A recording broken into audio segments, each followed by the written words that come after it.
Good morning, and thank you for joining this webinar from TENS, the Episcopal Network for Stewardship. We're going to be talking today about evaluating your pledge campaign. As you just heard, we're going to be recording today's session. You probably got a little notice on your screen asking if it's okay to record, so please hit OK. And again, we want to honor your privacy. This is going to be posted on our website, so if you do not want your face shared on something that will be put on our website, please click off your camera view, and then we'll honor where you sit with your privacy needs. And if you want to click it back on, if you have a chance to speak or ask a question, that's fine too. We're happy to do that. So let's get started with today's content. And again, I want to welcome my friend and fellow TENS companion, Timothy Dombek, who joins us from suburban Phoenix. Today, we're going to be talking about a few best practices when it comes to looking at your previous campaign. And the reason that we're doing this is because at the end of a campaign, especially one that's intense at the end of the church year or at the end of fall, the calendar year, we are so busy running our campaigns and creating the budget for our next year of ministry. And then we zoom right into the holidays. And often our campaign committees, our stewardship committees, feel a little exhausted after that and haven't had a chance maybe to debrief and talk about what happened in the campaign.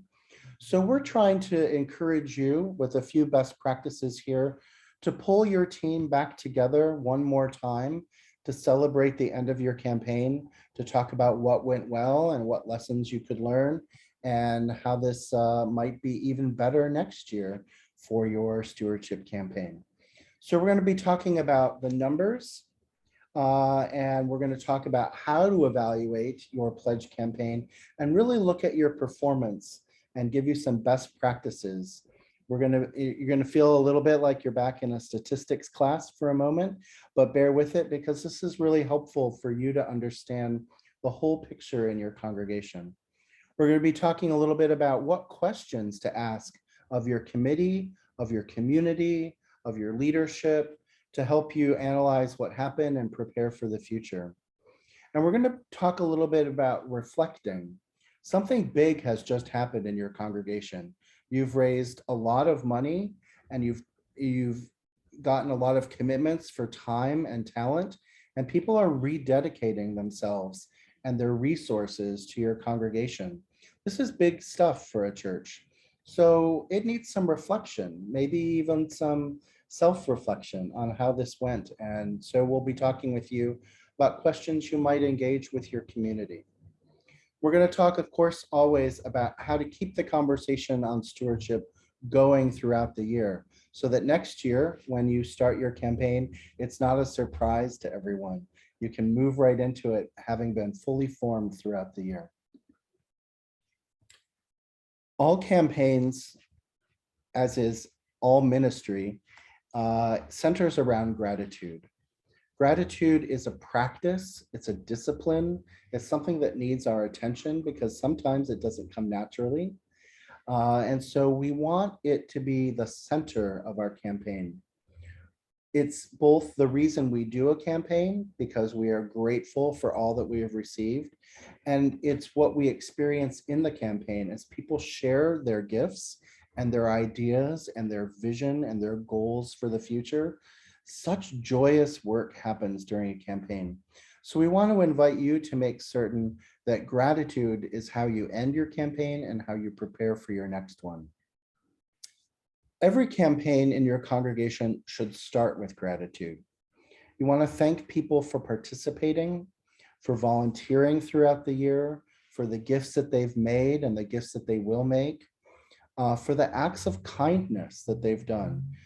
And we see it all the time in our communities. We've particularly seen it during the pandemic as people have found even deeper ways to keep connected to each other when it's harder to stay connected. And it's been beautiful to hear those stories of of our communities and how they care for each other, how you continue to stay in deep relationship with the people in your community, even if you can't see them in person every week, as has been the case in some of our communities. And thank you for all that you do in the world, right? So we're not just the people that we know at church. We're also the people who have jobs, who raise families, who go to school, who go on vacations, who learn things about themselves and the world around them, and bring all of that back into our community. So thank you for all that you do. And thanking your members sometimes for raising great kids or for participating in things that go unnoticed in the church is really helpful in helping us remind ourselves of the riches and gifts that we have in our communities. As fundraisers, we like to say, you should thank someone 7 times for the gifts that they've given before you ask them to renew their giving. And that's a big number because it's an intentional action. And those thank yous can happen in cards, in personal conversations, in global conversations where you're thanking the whole community and recognizing the work that's been done. Thank you, thank you, thank you is how we run campaigns. When you finish a campaign, it's really important to make certain that everyone who participated in any way is recognized. And so this might be a little controversial moment. I think that as leaders in our congregations, we should write handwritten notes to everyone who participated in the campaign, even if they didn't make a financial gift this year. Why on earth would we do that? You might ask yourself. It's because I think we're setting the example that everyone is contributing to our community. And we hope that everyone will contribute all of their gifts in the ways that they can. And if this year they chose not to contribute their treasure, but did communicate and contribute their time and their talent, thank them for that, with the hopes that next year they will be able to unlock that financial generosity as well. So I think if we stay in the habit of thanking people for all the ways that they participate during our pledge campaigns, we keep that conversation going. We keep the door open. People don't feel like I got away without making a gift, because we're going to ask again, and we're going to thank them for all the ways that they contribute. We're going to hope that one of these times it catches. We can't force people to give. And we don't want to use methods like guilt and other methods that the church could employ. We want people to be joy-filled and joyous when they make their gifts and they consider their giving. Davey, yeah. Speaking of that, I just wanted to say, oftentimes we have people who, for some reason, will simply not pledge, but they do give faithfully. I had a woman, I serve a congregation, I told you earlier, in Sun City West. It's largely a retirement community. I probably have fewer than 10 households that have anybody who's still working full time in it out of our congregation. And I have people who just, they're, for whatever reason, they just feel like signing a pledge card at this point in their life makes it like an obligation that if they were to die, when they die, then that has to be satisfied to the church. I don't know if that's what's going on. They really don't talk about it. But we have identified within our congregation people that have given faithfully for years. And so we include those figures as part of our budgeting process. We just kind of call it loyal giving. We call them identified non-pledge giving. And that's a part of this too. But there is some truth to what Davey says. There's some folks who will just never fill out a pledge card. I had a lady come up to me the other day and told me what she was going to pledge monthly, which was significant for someone who has as little income as she has. But she said, but I won't sign a pledge card. And we just have to live with that reality. Some people, they're just not going to be there. But I think, and I was really, Davey and I, when we talked about this, the thing about the thanking people who don't pledge, but just thanking them for the ways they give. Or I think that's a good idea. You never know. It might open their heart to perhaps pledging, because pledging is really about making the commitment to God, not so much as the church. It's about sealing a relationship with God. I'm going to do this. I'm going to pledge to God this amount of money every month. And that's the part of the spiritual growth that we need to lean toward. Thanks, Timothy, for reminding us about people who give faithfully but don't fill out pledge paperwork. This happens a lot, especially we've moved so much during the pandemic into online giving, and people are used to recurring gifts, or maybe they have a bank check that's written automatically and it just renews. And so sometimes they think, well, I've done, I don't need to tell them, it just keeps coming. So in my church here in San Francisco, one of the things we do is when we notice that, we ask people, we notice that you give monthly, semi-monthly, weekly, whatever it is, but you haven't filled out a pledge paperwork. Can we count you and count on this gift coming in so that we can budget accurately, so that we can think about it that way? So whether it's a pledge or not, we understand and we accept it as continued giving.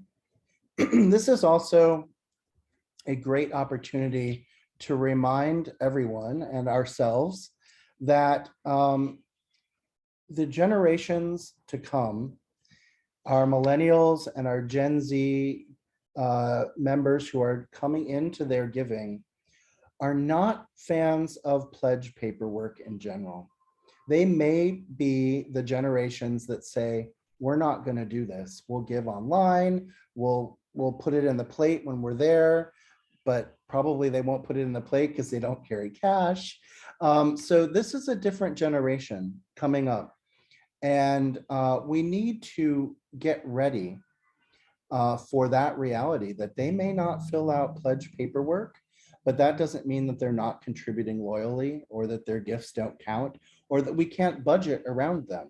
We need to think about our own systems in church and how we have treated our own financial systems, because times they are changing, and we got to get on with that program.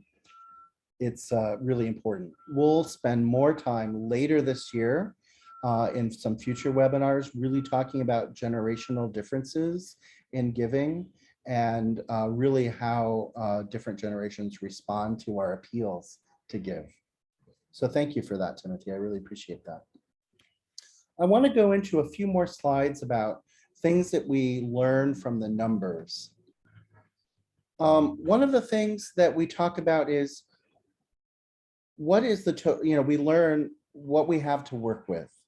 And this is why we're saying this conversation about when you have non-pledging givers, it's so important to be able to know and count on their gift in whatever ways you can to understand what your budget is.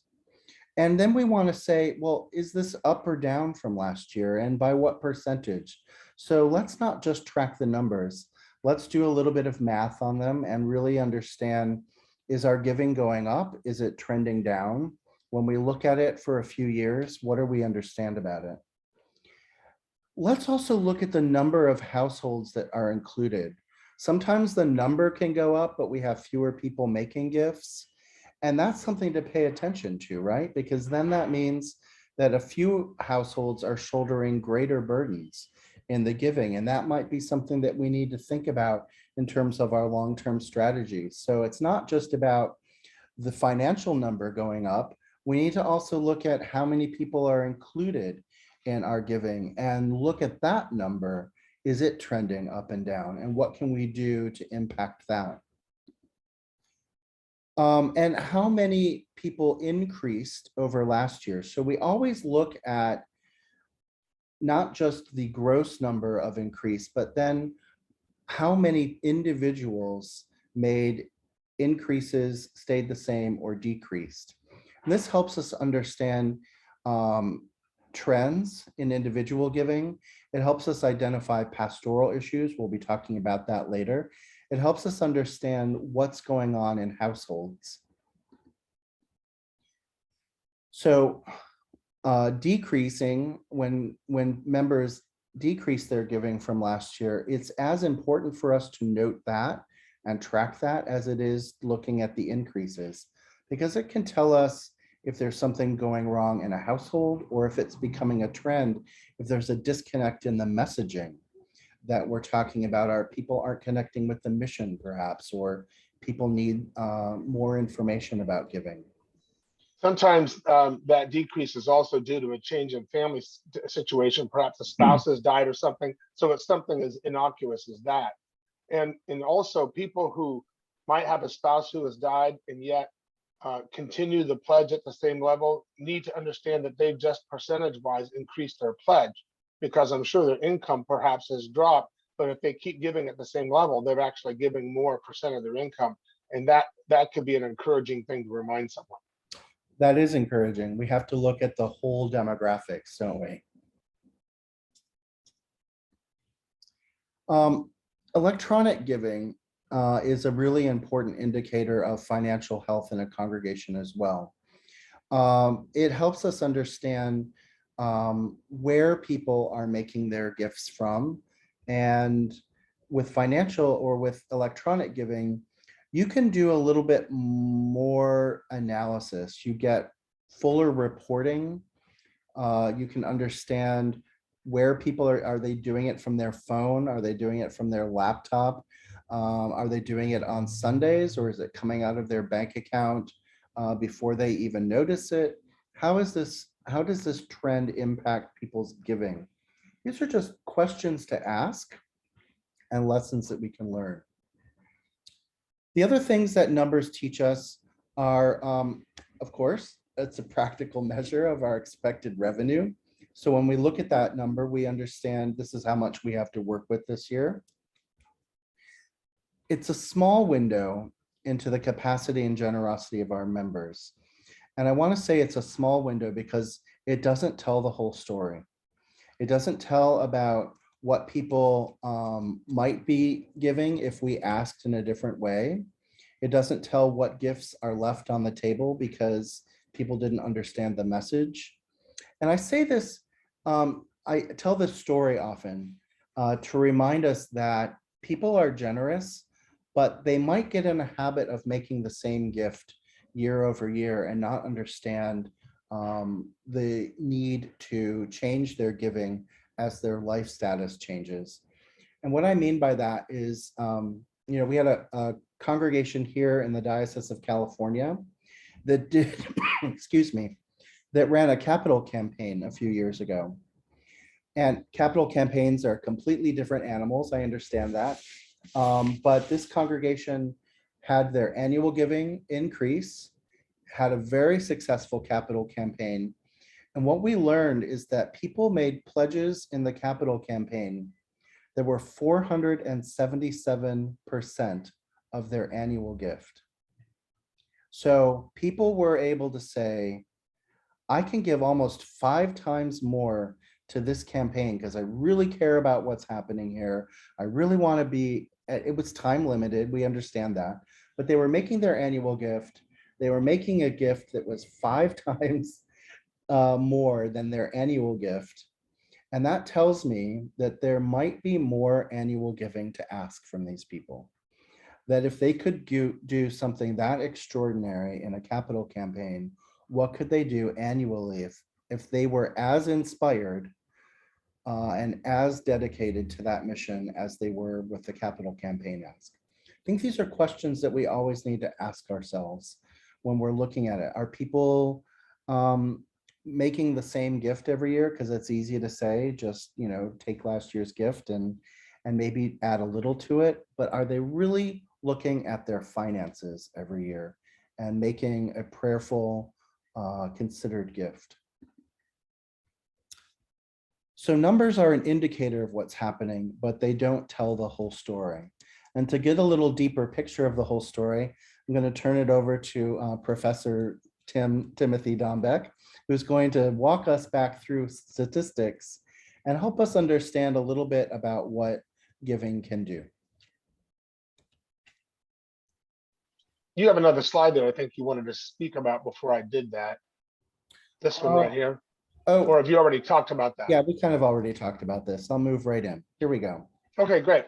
All right. So one of the things that most stewardship programs do, congregations do, is talk about average pledge. And I'm going to disabuse you of that notion because I think average pledge by itself, or average pledge and median pledge, are actually not helping you. In fact, I think it's suppressing giving. An average pledge really distorts the true giving picture of any congregation. And sometimes it, in a way, promotes a false minimum.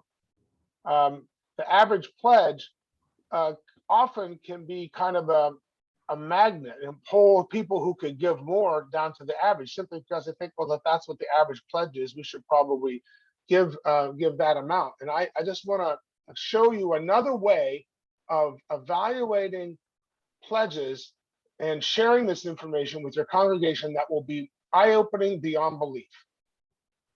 So let's start with some data here. This is my congregation a few years ago. Now, remember, I told you we have a significant number of people who give faithfully, who do not pledge, but these are pledge units, okay? In 2020, we had 138 households, units. I don't like the term units. I like to just talk about households for almost $300,000. So our average was 2,159. The median was about 1,000 less, a little over 1,000 less, which tells you that there's some really big gifts on top and really tiny gifts on bottom. And the following year, we had a bit of a decrease, fewer pledges, $255,000. The average went up, obviously, because we had fewer pledges for that amount of money, and the median went up as well. Now, here's what I'm going to suggest you do. In addition to, I'm not saying don't say the overall average and median, you can do that. But in addition to the average and median, I want you to calculate the following ranges of giving. So for instance, you should take the first 20% of your households and compute the average and median of those two, of that amount, and then take the next 30% of households and compute the average and median of that amount. And then for the first time you do this, just do the base 50% of households and compute the average and median for them as well. Now, in this example from 2021, we have 110 households that pledged $255,000. Okay, Davey? So the first 20%, of 22 of those households pledged $117,000. The next 33 households committed almost $81,000. And then the base 50% committed $56,530. So right there, that shows you a wide range in giving. Now, and the reason you have to do this is if you just use an average and people look around the church and think, well, everybody here is giving about that amount, they're completely mistaken. As you can tell, half of the church is giving way below what the other half is. So Davey, if we go to the next slide, let's take a look at these ranges as I suggested. So there's your total estimates of 255,000. Your average is 23. Your median is 18. Stop right there. The first 20%, those 22 households that pledge toward your total of 255 are giving 118,000. Their average is $5,300. The median is $4,800. Then you do the next 30%, and that average is 2,444, and the median is 2,400. That's almost always the case too, because it actually falls right in that middle section, right around the median of the overall 100% of the church. So those 33 households are now giving $83,000. And then when you go to the base 50%,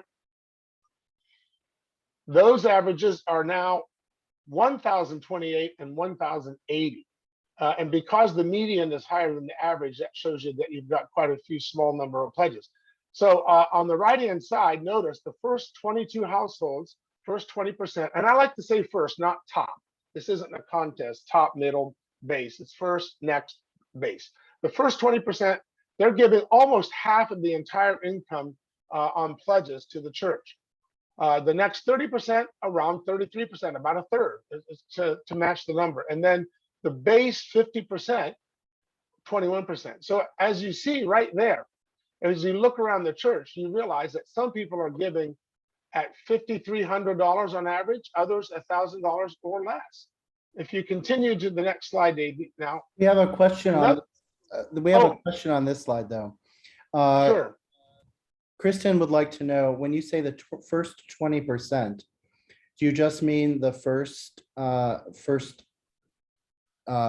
folks who give, or 20% of the total? So What I mean by the first is you're ranking your pledging from high to low, the highest amount to the lowest amount. The first 20%, the first 22 households from high to low are that 20%. In this example, it's 22 households. Regardless of what your number of your households are, it's 20% of them. So it's the first 20% ranked from high to low.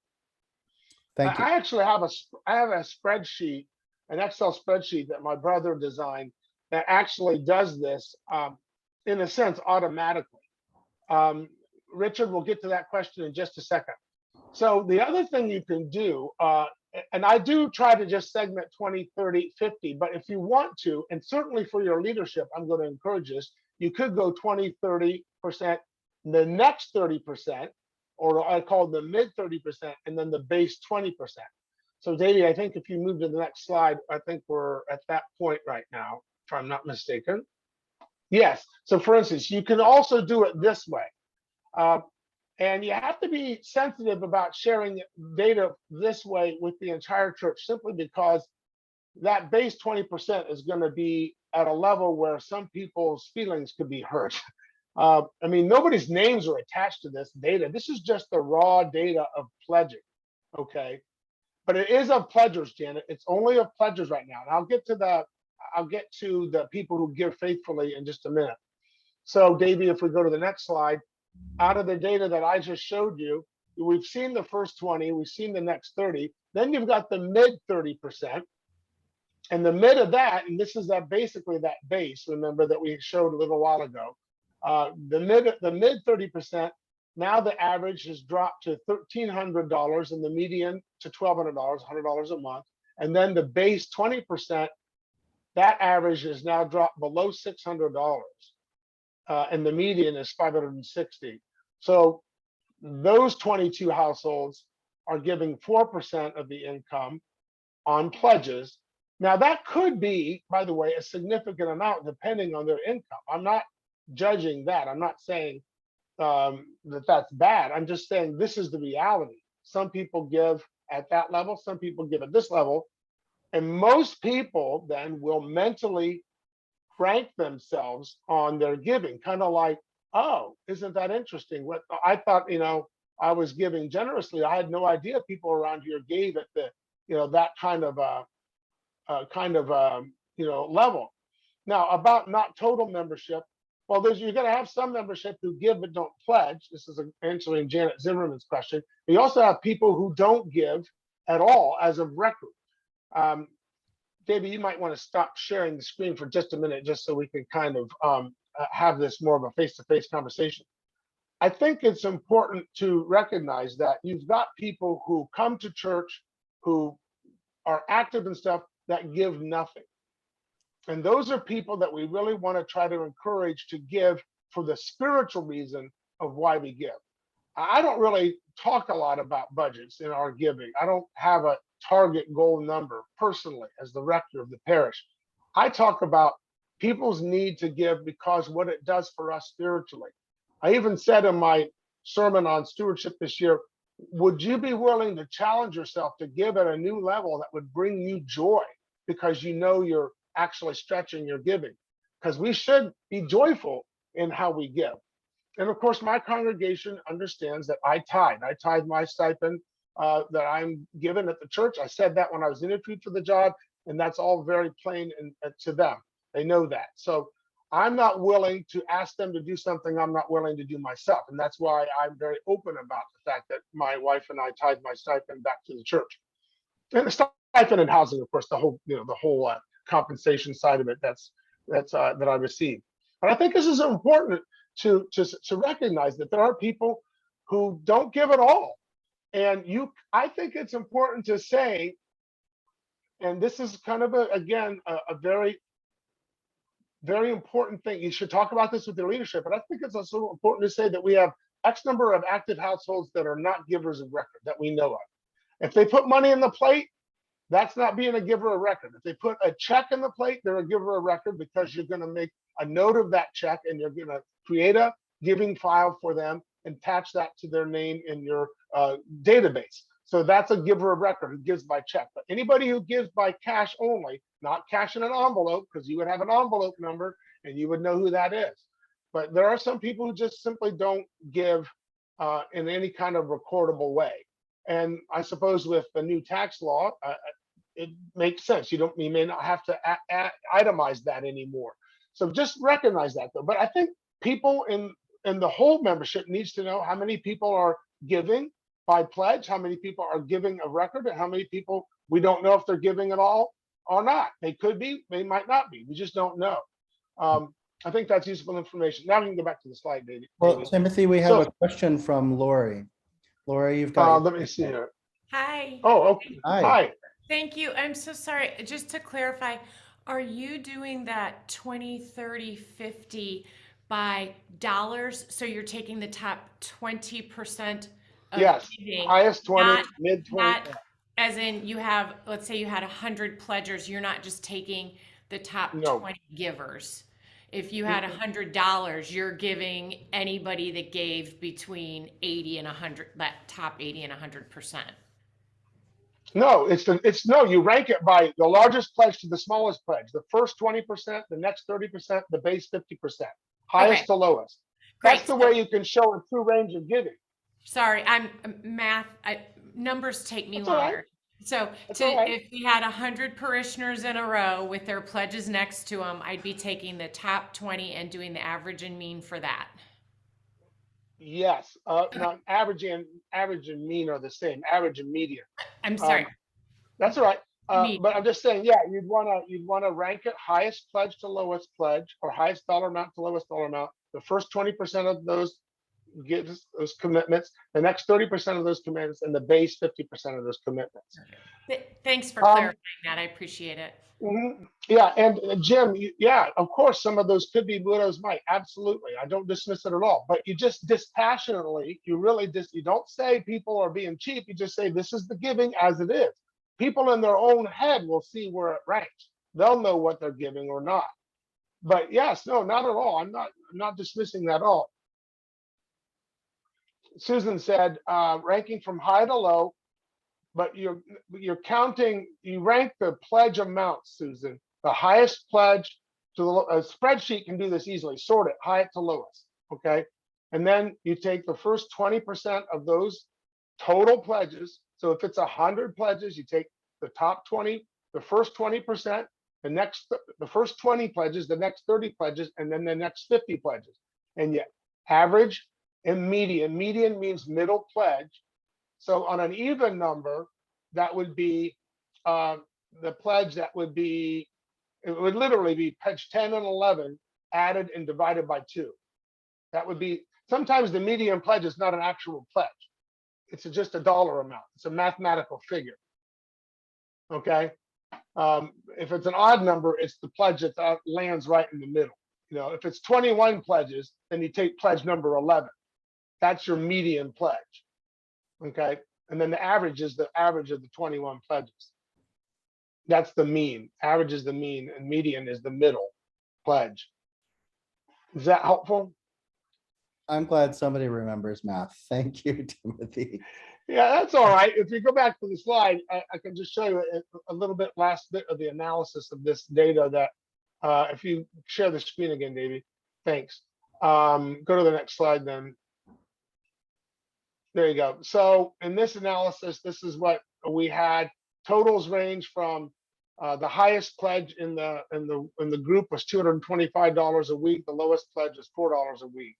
And then this was simply the 20% of the first pledgers give on average $103 a week.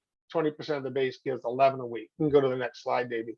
Now that's useful data just for people to understand the range of giving in a church. That's far more informative than just an average and a median, because you realize there are some people who give for spiritual reasons who give generously for a lot of reasons. Davey, you can go to the next slide, please. Well, we have a question from Christine, who's asked if this information should be shared with the congregation or just with finance persons. And it actually tracks to a conversation that was happening earlier in the chat about who gets to see these numbers and how should we share them?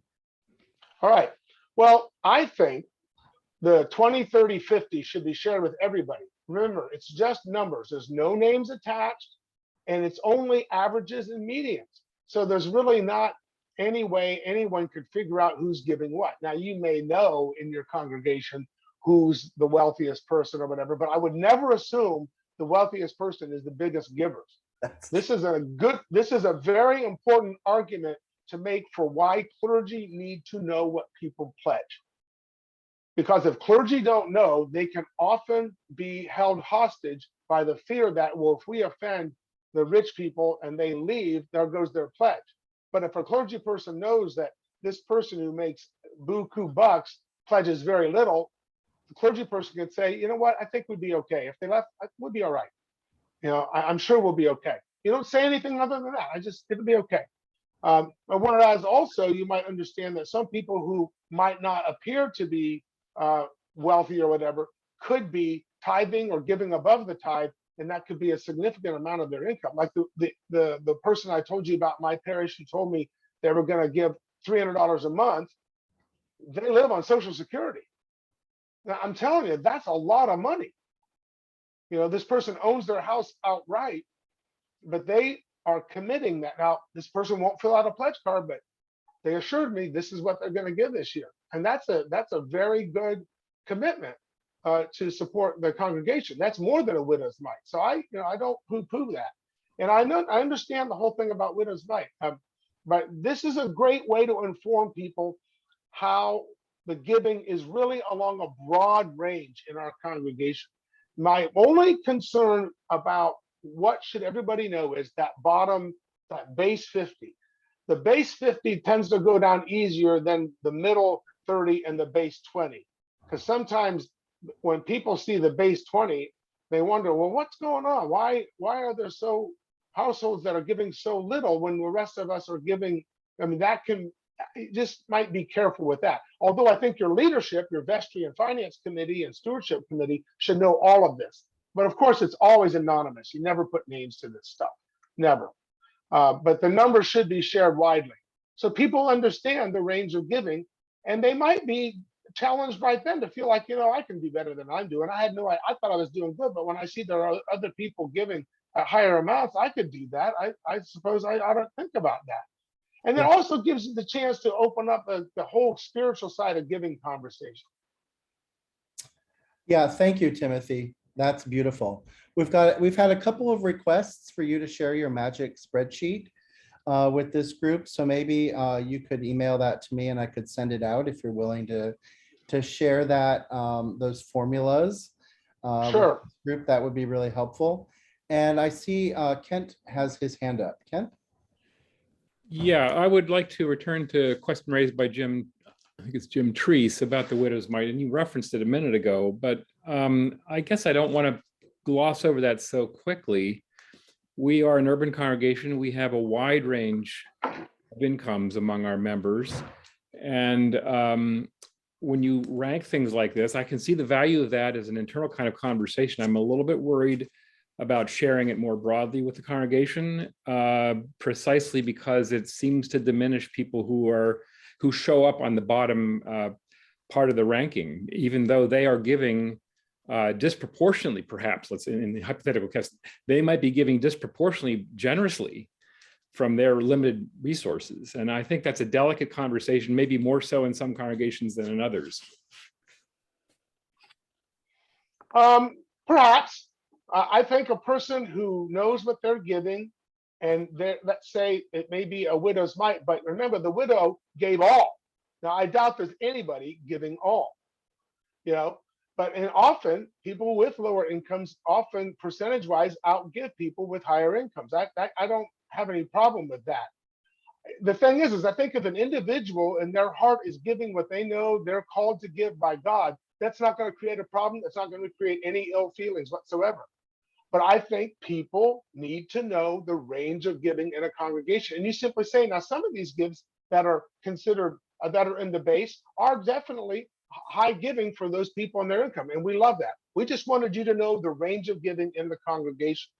Yeah. I think for the most part, people who are not giving at a level they probably could give, when they see that, they have a spiritual conversation with themselves about, I thought, I thought my $20 a month was pretty good. Maybe there's more I can do. I'm not glossing over the widow's mite, but I'm thinking that's not really. I have not had that be the. I've not experienced that as the problem that you might think it is. I just haven't at all. That's great, Timothy, and thank you for Kent. Thank you for reminding us of that.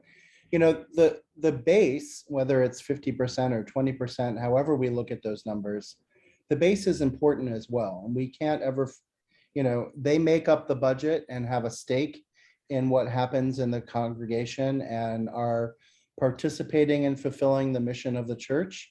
And they do it in their own way. And so I think it is important to help people feel included. This is not a document of exclusion. It's a document of inclusion to help everybody understand proportionally how their gift helps the congregation. And if it inspires some people to give more because they didn't realize that their gift was out of line with what others did and they could give more, that's great. If they just feel really good about the gift that they do give, that's also a good exercise in sharing something like this pyramid or the steps, that tool that you've seen probably a lot. It helps people understand, where their range sits in comparison with other people. And I love that. So thank you. We've had 2 more questions come in about who in the church should know what members give. And when do we share these numbers? And so I want to reiterate what my friend Timothy says. The clergy should definitely know and see the numbers. I think your treasurer probably knows and needs to know so they can be accurate. How you then share the information of names attached to pledges, I think goes with what your congregation history is and what your guidelines should be. I participate in a congregation where the whole stewardship committee sees what people give because they are participating in making the asks direct. We do all of our gift one-on-one conversations. Even through the pandemic, they've been one-on-one phone or Zooms or whatever. And so people do. The person who's asking you for your gift knows what you gave last year and knows what you will give this year. Not every congregation is like that, and I respect that.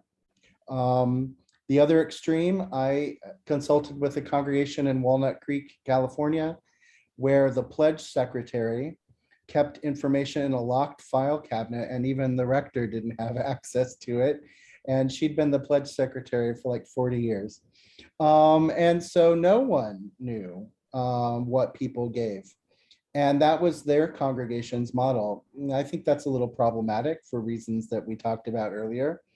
But your congregation stuff is your congregation stuff. And I think we can work toward that place where at least the clergy know, because it's an indicator of health and membership and participation.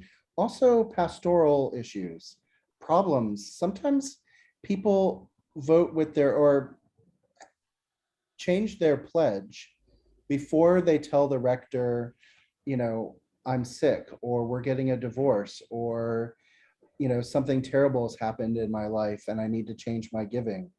Sometimes they'll just make that change and we don't understand why. So it's really helpful for the clergy to know so they can reach out. Not to shake the tree and say, where's your money? But to say, how are you? What's going on? Let's talk if there's something we need to talk about.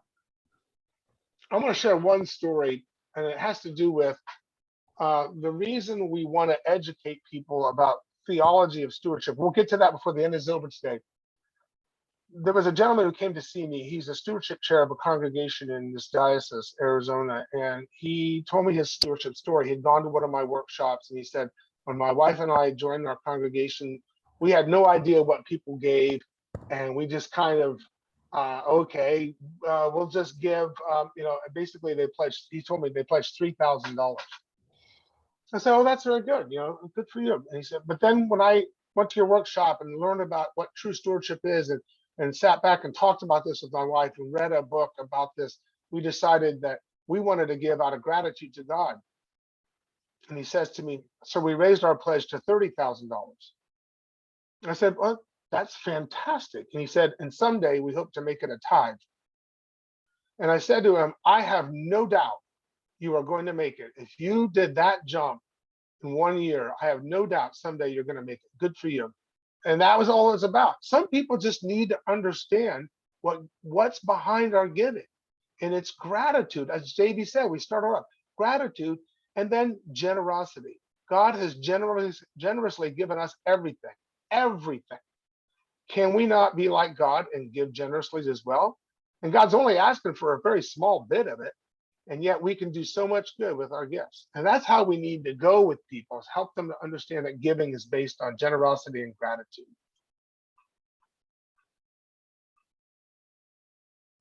Thanks, Timothy. A couple more questions have come in, but I want to hold them for a minute because we're about to answer at least one of them. Mike has asked about how do we assess our messaging. And we're going to move into a part of our presentation where we talk about the feelings and the reflections and the pastoral conversations, which start to hint around at how have people received the message. So we're going to talk about that next. Excuse me. And then before we end, Melanie will answer your question about tracking in-kind gifts and how we do that in congregations. I think it's a really important question. But let's move on with our presentation. We've got some slides left to share, and we'll circle back to those questions in a bit. So it's not just the numbers that we want to learn about after a campaign. Of course, we want a good analysis because we learn a lot from the numbers, but we are also a church. We are people. We have feelings, and we use our feelings to express our commitment to each other and our role in the mission and ministry of our church. So one of the things that we want to know is, did we share enough about the church with you so that you felt inspired and informed? We're going to be doing a whole webinar in May, which I hope you'll sign up for, about making the case, how to really work on your case for support so that you can proclaim your mission and help people understand why you're giving. So one of the things you want to know after a campaign was, did what we say make any sense to you? Did it track? When we made those stewardship announcements about why people contribute and what's important to them, when you saw information in the bulletin, if we developed a brochure, was it successful? Did it share enough information about why we're asking you to participate in giving and what that giving goes for? So we might need to do some questions about that. Maybe a survey, maybe at your annual meeting, you want people to talk about what they learned or what they knew or what they know about your mission. Did the program have the right tone for your congregation? And this is important too. So we need to ask this and understand it. Some congregations are all about mission, impact, metrics. Tell me how many people we fed, and that's what I want to know. And some congregations are about, how did that make us feel? And how do we engage with the world? And many congregations are a mix of both of those. So when we're telling our story, when we're talking about stewardship, are we engaging the right tone or the right atmosphere in supporting people to make their best gifts? And are we paying attention? One of the things as a fundraiser that I have learned over many decades of doing this is that the most important tool is listening. It's asking the question and then listening for the answer. because people will tell you, if you really ask the right questions, how they feel about the mission, how much they want to support it, what they're doing to support it, and how that impacts them. So it's really helpful to know if your program is striking the right tone. Was there a sense of joy? Was it fun? If your stewardship chair stood up on the beginning of your campaign and said, it's that time of year, folks, sign out your pledge forms. It's the time where we ask you, is that fun? Is that joy-filled? I have heard that announcement in church before. I bet many of us have. So let's make sure that it has some energy to it. If we have the possibility of having a kickoff day or a kickoff event or a celebration at the end, highlight those things. This is something exciting for the congregation. It's not just about asking for money. It's about renewing our commitment to the mission of the church. Was the program long enough or too long, right? So sometimes in those campaigns, if it goes on for 8 weeks, if it goes on for 10 weeks, we're like, we're done with stewardship now. Can we move on? And it feels like a slog. If it's too short, not enough people have time to hear the message. If we do only 1 or 2 stewardship pitches on a Sunday or consecutive Sundays, and they've missed those, they've missed the stewardship campaign and they've missed the opportunity to hear about it. So we need to find that sweet spot sometime between 4 and 6 weeks to run a campaign where enough people have time to hear the message and enough time to participate, but not so long that people say it's still going on. Why is this happening?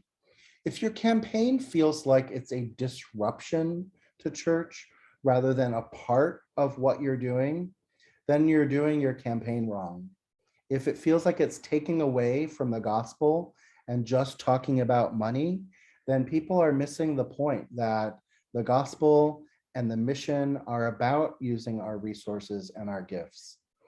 And for those among us who say, I don't want the church to talk about money, I want to remind them and you that Jesus spent 40% of his short ministry talking about money, stuff, and possessions. 16 of the 40 parables have to do with money and stuff. So if Jesus could spend a whole lot of time talking about it, because these issues are important in the 1st century as they are in the 21st century, we too can talk about money in church.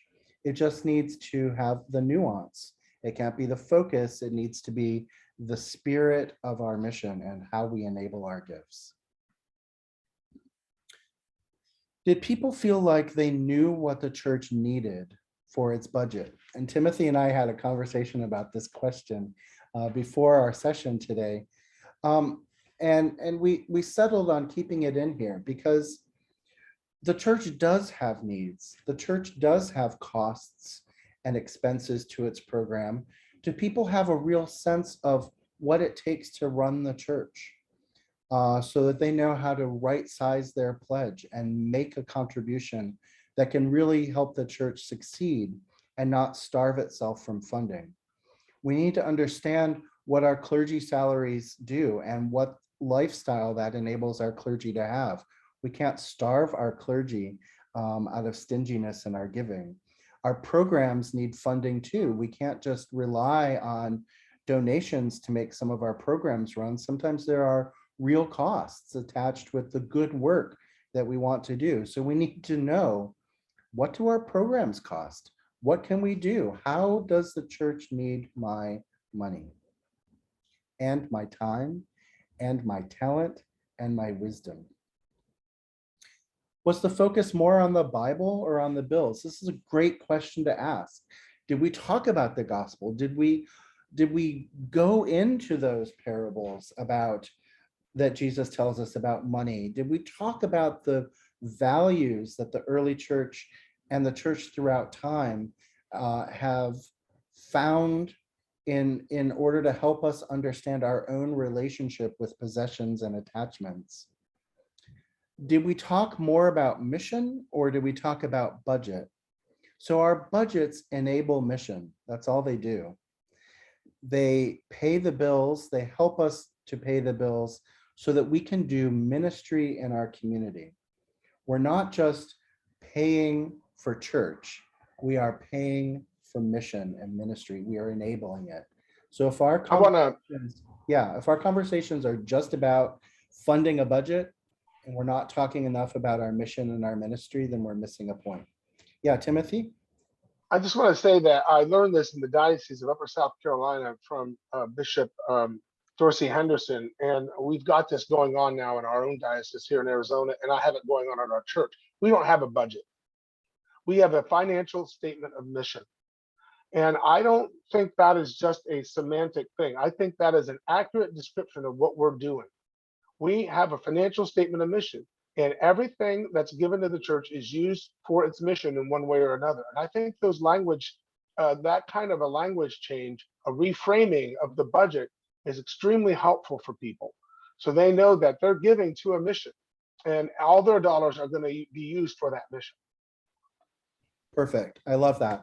And to that point, Mary talks about, Mary's just mentioned that her church uses a narrative budget.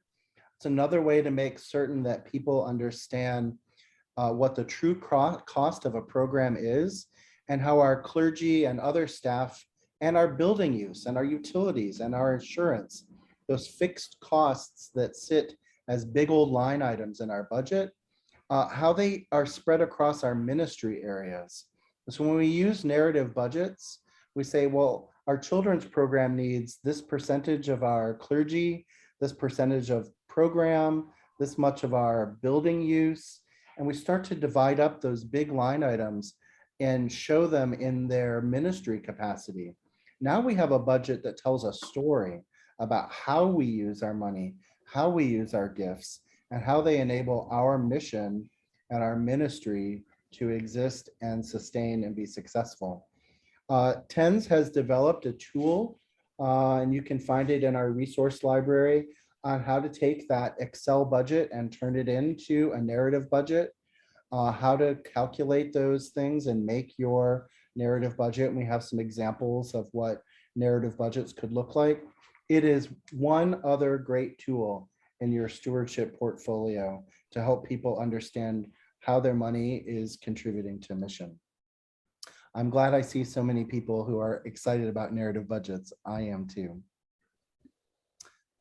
So what do feelings teach us? Well, so they teach us a little bit about how our members connect with the mission. So this is helpful, right? Sometimes churches have legacy programs that are no longer of interest to the members who are currently there. They've been running the summer bazaar for 45 years, but it's has diminishing returns in terms of how many people participate in it, what it yields for the church, what it does for the community, because people and time and ideas have moved forward. So if there are programs in our church that are no longer being supported by our members or even needed in the community, right? So if you have a preschool, but your neighborhood has changed and the kids have moved out and gone to college, maybe it's time to look at a new ministry. So the questions about how are we connecting with our mission? How is it relevant with our budget and in our neighborhood are really important ones to ask. If the campaign didn't feel like fun, then it's time to look at how we messaged it. Did we share stories? Did we engage? Did we have some opportunities for connection and even humor and some celebration? If we did those things, then our campaigns feel like they have a little energy. Budgets are about more than our bills. And we've talked about this before, and we're talking about it with the narrative budgets. Connect your budget to the mission. Help people understand that every dollar has a mission purpose behind it. And if your members didn't respond as you'd hoped, if you didn't make your numbers or your goals as you'd hoped you would, It might not be that the money isn't there.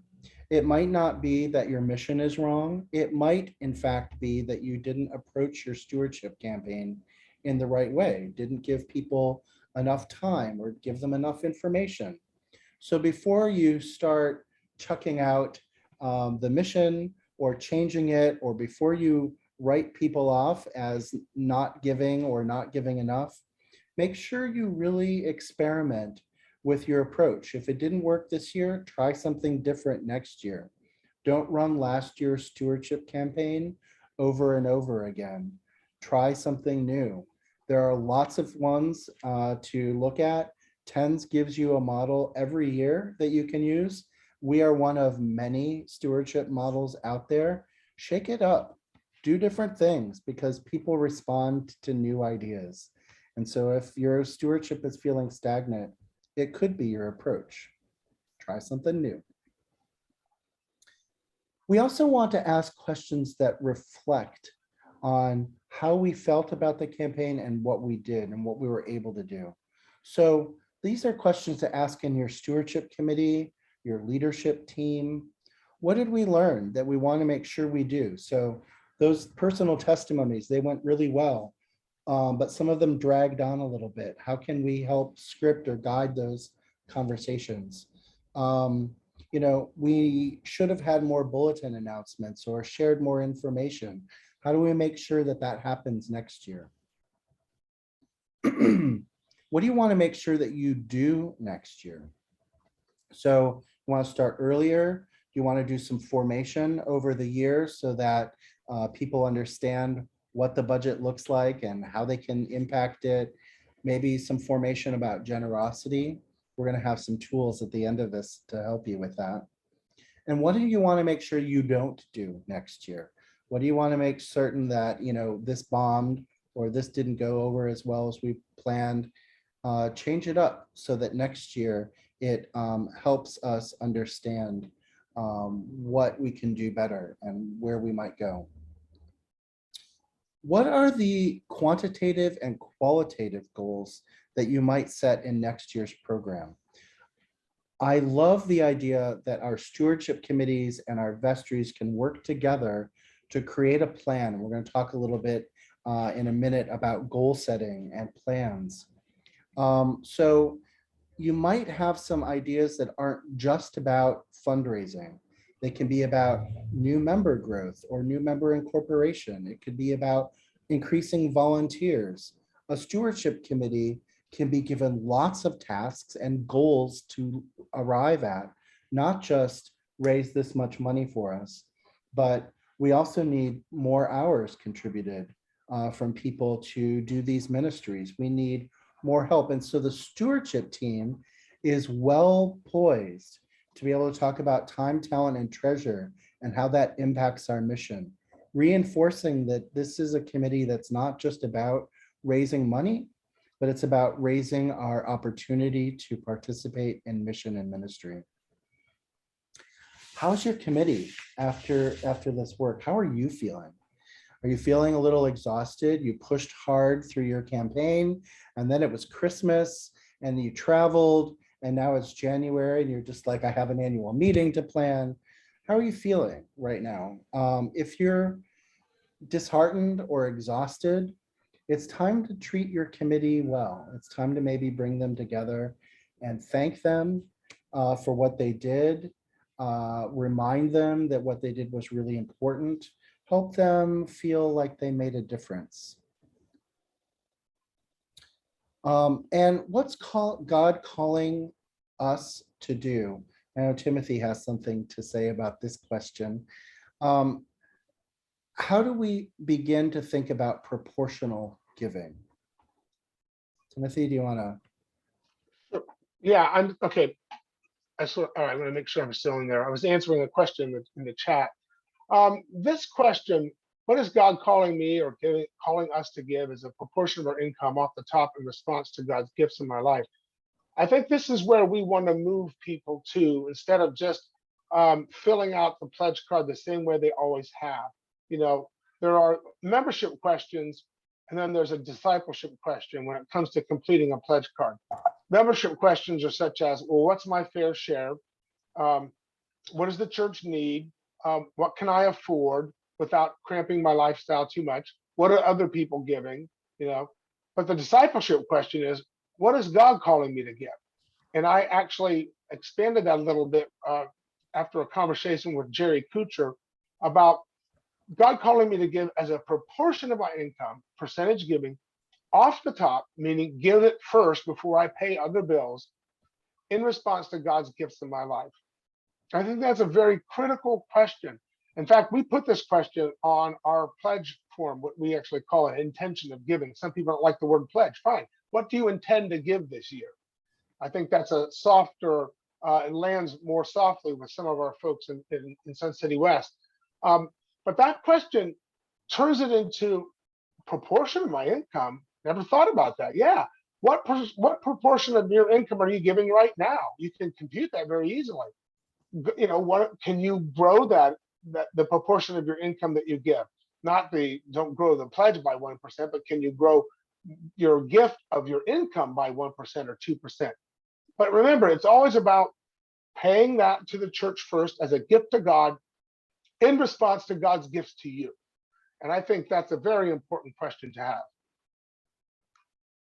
Yeah, thank To you. work with. Mm-hmm. So after the celebration's over and the floor is swept, before you put those folding tables away, here are just a couple of questions to ask. I'm going to ask a couple, and then Timothy's going to talk a little bit about some of the pastoral questions that come up. So these questions that we've gone over about numbers and feelings and reflection, bring your committee back together and spend some time on that. Have it feel like a period of renewal and refreshment. Follow up with those gifts that didn't come in or come in as you expected. There are always some lingering folks into January who say, oh yeah, I'll get my pledge form in, but haven't yet. Make sure you have a strategy how to reach out to them so that they feel that they have an opportunity. But then, realize when it's time to stop asking as well. We can only do what we can do. And after you've analyzed the trends, figure out what conversations do we need to have. Do we need to have some conversations with the whole congregation about directions that we're going, about mission and ideas, or were there some pastoral issues that might have come up in your conversations? So before you finish your campaign, make sure you loop your leadership, your clergy team back into it. And we're going to talk now about some of those pastoral issues that come up. Timothy? Yeah, I think we have an opportunity as clergy, the more comfortable we get with money itself and the idea about what we can do as a clergy person to inspire giving, to help people make a decision about giving, is to talk to people about their giving. I had a question in the chat that came to me privately. What do you do about someone who pledges so much money but they never give it? Or they give very little compared to what they pledge. Well, it would be good to sit down and say, hey, what's that about? I've noticed this has happened over several years. Is everything okay? I mean, just to have that conversation. Now, the thing is you've got to earn the right to be having that conversation. And that means that's something you've got to be talking about stewardship as a journey for your congregation prior to going just in there, because it looks pretty heavy-handed if you don't have a kind of an educational base to build on. Another question I think would be interesting to ask people, what program or ministry at church means most to you, and how can maybe you can inspire them to give to that if they're not giving at all. Or this is always a good question to ask. What should we be doing that we're not doing? That would be a great ministry for us to start. Sometimes people are just waiting to step in and do something. And I think one of the keys that can help you here is to be sure to have a spiritual gifts workshop for folks so they know that how they're gifted and how they can turn those gifts into a ministry. How are people in their life struggling? Perhaps this is one of the reasons pledges don't get fulfilled. How can the church support them? Some people are hesitant to ask for support from the church because they think, we live in a society that thinks you should pull things, pull yourself up by your bootstraps. But sometimes I think the fact that the church is there, the church is a community to help us all get through it together, and also you might ask people, what would you give to in the future if it was available? What kind of ministry or project is it that you'd be willing to support in the future, and that we would help fund our ministry perhaps with a pledge? Those are conversations you can have. Sometimes you can have them like in an adult forum, but sometimes you can have them personally, one-on-one, especially if you've had some financial education, some stewardship education, I should say, happening in your congregation before you actually get there. Davey? Yeah. And I think ending that conversation with, you decided not to give this year, but would you consider it in the future? Could we come back and have this conversation again? Can we leave the door open? Because a lot of times people might not be ready yet. And I understand that. So let's keep the door open. This wasn't a one and done conversation. Fundraising is a cycle. And so we always need to remember that your campaign, it doesn't end, it just changes phases. And so we want to mark that by reminding people that it's important through the year to keep stewardship somewhere in the conversation. In the summer, you can do some formation exercises. You can preach about it every once in a while, maybe do a book study, and we'll be giving a couple of examples of that in a minute. Talk about generosity, gratitude, and opportunity as often as you can. This will help you form generous members. Setting some goals can be really helpful as a last piece of work for the stewardship committee before they take a month or so off and begin thinking about what comes next. So what did you learn? How can this committee help create goals? And there was a question earlier about setting goals. How can you create goals that are achievable, that make a real plan and talk about what you can do in the future in your congregation? I find it difficult when we say we're going to arrive at this amount of money and add a percentage, because what does that mean, right? What does that mean for me? How do I engage that? So maybe it's better to say we're trying to raise this amount of money in order to do this program or this activity. Again, using that narrative budget. The children's program, children and family program needs this much, but we've said we want to do this much more work this year. So it's going to need an increase in gifts to accomplish that. So tie it to the mission, make it achievable, and make it aspirational, but not so out of reach. Don't make it arbitrary either, like 5%. What's 5%? If your budget needs to grow by 7% or 15%, then we need to really give it the number and the effort and the time it needs. Some other goals that you can set are about how many people will give gifts that haven't given before. So starting to move people into becoming regular givers. Set a goal for that. Say, there were 10 people in our congregation who didn't fill out pledge paperwork, who didn't give. I hope that 3 of them will convert to donors this year, and I'm going to work on that. We're going to have a strategy to do that. A few more thoughts about goals. So what are some other things that you might want to include? You might want to think about your paperwork, your brochures, your narrative budgets, the tools you use. Maybe it's time for a refresh. Maybe it's time to refresh your stewardship website or give some new examples. If your church brochure on your children's program has kids on it that have now graduated and gone to college, it's time for some new pictures, some new stories, some stories that reflect the current families that are there. What do you need to do in your newsletter or your bulletin to keep the conversation of stewardship alive? I love seeing in a bulletin, this is what we took in last week. This is where our budget is. This is where members' giving is, as a weekly thing in the bulletin. It's not to hound the idea, but it's to keep it's transparent, right? It's to keep us accountable. Oh, we're on track with our giving. Oh, wait, it's the summer and things look a little off.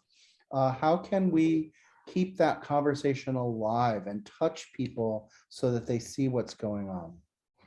All of these things help reinforce that year by year, we have this conversation going. So maybe you create a plan that says, I'm going to check in with the highest and lowest donors in our campaign and learn more about their motivations. That could be a great series of conversations to have. What will you learn from that? From the people who give the most, from the people who give the least. And the least, as Timothy said, the least in money might be the most in spirit. So let's learn from those extremes in our ranges and what we can teach ourselves.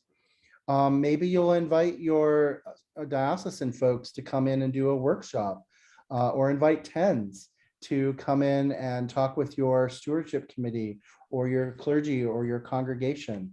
We have lots of workshops that we can do, and check out our website for that. We have lots of ideas for how we can come in and help you train and teach your members to be faithful donors. Maybe you'll do a book study. Maybe your newsletter will change to have a recurring idea on how you're meeting your mission, how you're meeting your goals.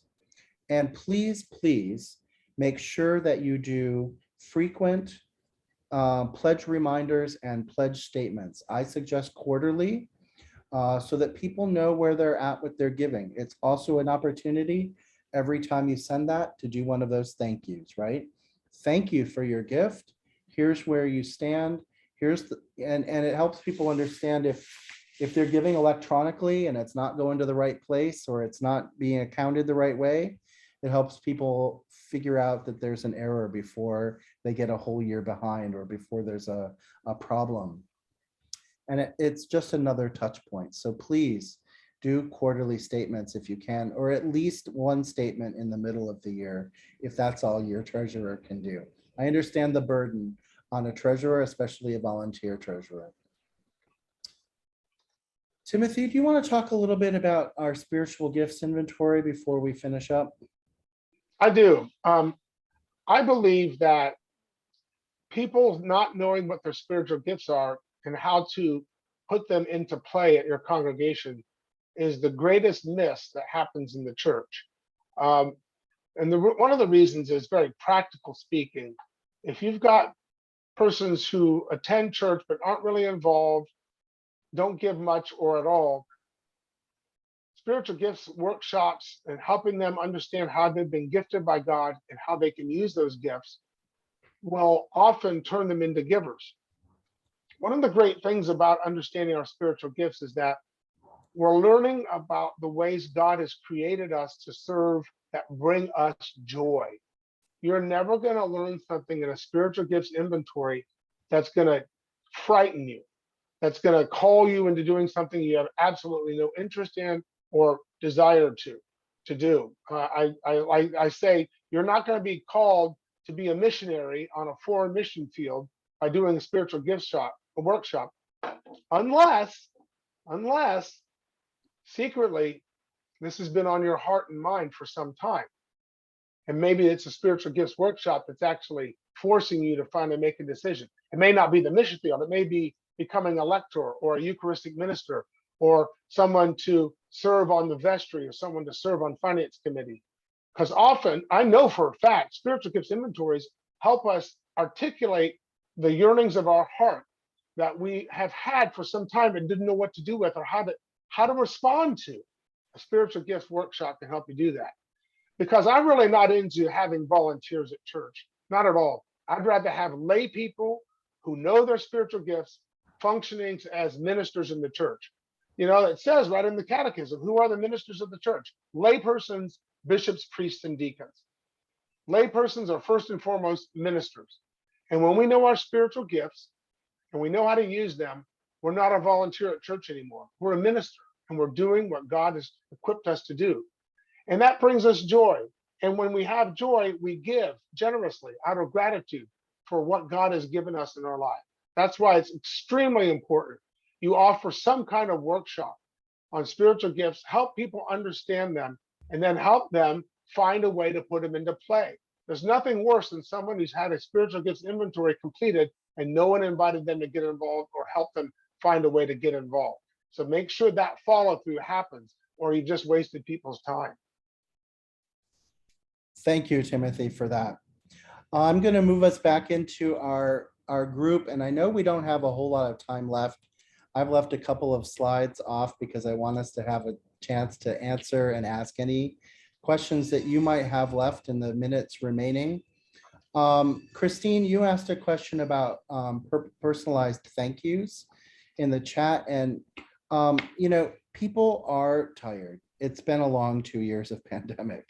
And I find that in those personal thank yous, beyond thanking someone for their financial gift, also reminding, you know, thanking them for the other things that they do. I love the way you arrange flowers. I love hearing you sing. You know, you bake the best chocolate chip cookies ever. How can we help people, remind people of their own gifts that they give us? And I see, Charles, you've got your hand up. I know you have something to say about. Charles. Thank you. Yes, I believe the offering is a wonderful time to thank people for their giving. I believe almost every Sunday there's something in your church to thank them for. The ushers, the altar guild, the church school, the choir, children's choir sings, and connects people's money with their giving, with what's happening. You don't ask for money, you're connecting it and thanking them. I think that's key. And the 6 key words which you used earlier are thank you, thank you, thank you.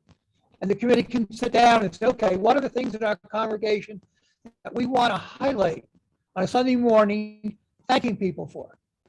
And just like that goes, doesn't mean necessarily money. It can be ushers, all together, a whole bunch of different things. What's going on in your diocese, the immigrant work, the national church. Secondly, a thought is that on your pledge cards, it said things like, I would like information about planned giving, making a will or request, or I have. The Stewardship Committee has to make sure these are followed up on, not just left on a pledge card somewhere else. The treasurer might want to do it.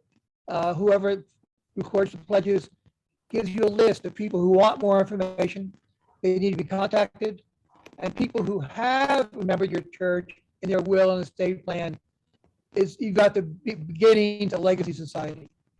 My belief is if your church can afford a cake, a nice sheet cake, it can afford a Legacy Society. It's an important way of connecting with people and recognizing them and thanking them. Charles, thank you as always for sharing your wisdom with us. It wouldn't be a TENS webinar without thank you, thank you, thank you. I look forward to it every time. So thank you for your gifts.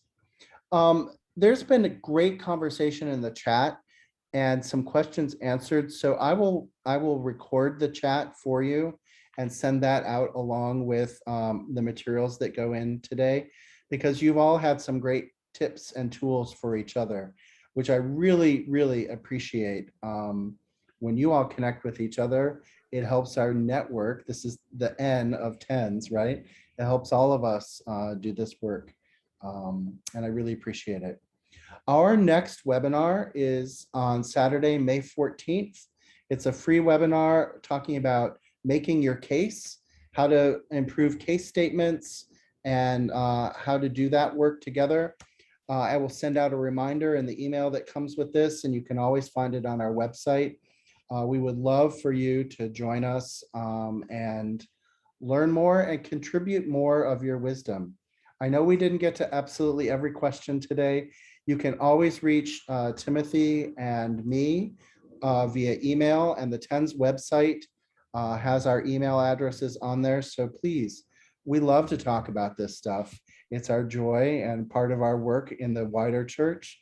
So answer, if you've got a question and we didn't cover it today, we can find a way to reach out to you. Davey, will that next webinar be at the same time? Yep, 9 o'clock Pacific. Okay, great. Thanks. I put it on the calendar. All right. Thank you. Friends, thank you so much. Another question about the webinar. It's Saturday, May 14th at 9 a.m. Pacific. And it'll be on Zoom like this one is. So I'll send it out in the email and remind you. I hope you're all subscribed to the TENS newsletter. We do a lot of advertisement about things to come in that. So if you haven't subscribed, I'll send you a link to that too. It's the best way to keep in touch with us. All of you, thank you for your ministry. Thank you for the hard and beautiful work that you do, raising money in our congregations for mission.